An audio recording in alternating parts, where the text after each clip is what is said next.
Guns N' Roses, the story of the world's most dangerous band, the beginning to the hiatus. Why should we care? They were hard rock giants, a hit-making machine that sold hundreds of millions of albums worldwide. Guns N' Roses was the most dangerous, most rock and roll, and most successful band of the late 80s. Yet, behind all the glamour and chaos, there's a surprising fact. The iconic lineup we know only lasted as one unit for less than 10 years. This is the story of how 5 young men in Los Angeles gained everything, and then lost it all. The story begins on the Sunset Strip, Los Angeles, in 1985. Guns N' Roses was born from the merger of 2 chaotic local bands, but their true essence was forged when the classic lineup assembled. Axl Rose on vocals, Slash on guitar, Izzy Stradlin on rhythm guitar, Duff McKagan on bass, and Steven Adler on drums. They weren't ordinary musicians.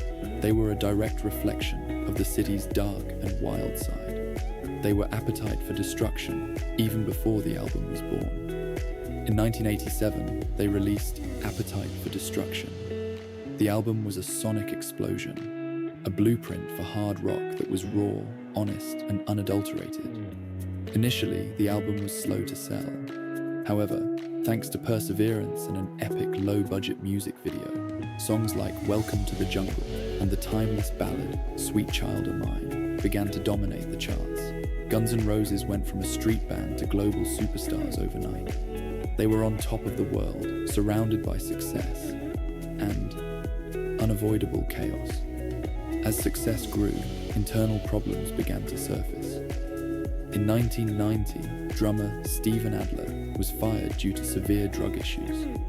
Matt Sorum and keyboardist Dizzy Reed came in. A year later, they released the hugely ambitious double album, Use Your Illusion, I Am This Too. These albums presented a more cinematic side of GNR, resulting in epic tracks like November Rain and Estranged. Yet, in the middle of their biggest global tour, the lineup began to fracture from within. In 1991, Izzy Stradlin, one of the key founders and songwriters, chose to leave the band. He was tired of the chaos, the fighting, and Axl's endless stage delays.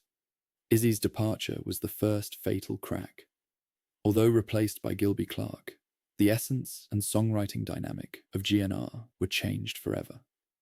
The tour continued for 2 more years, filled with incidents, riots, and tension that led the media to call it world.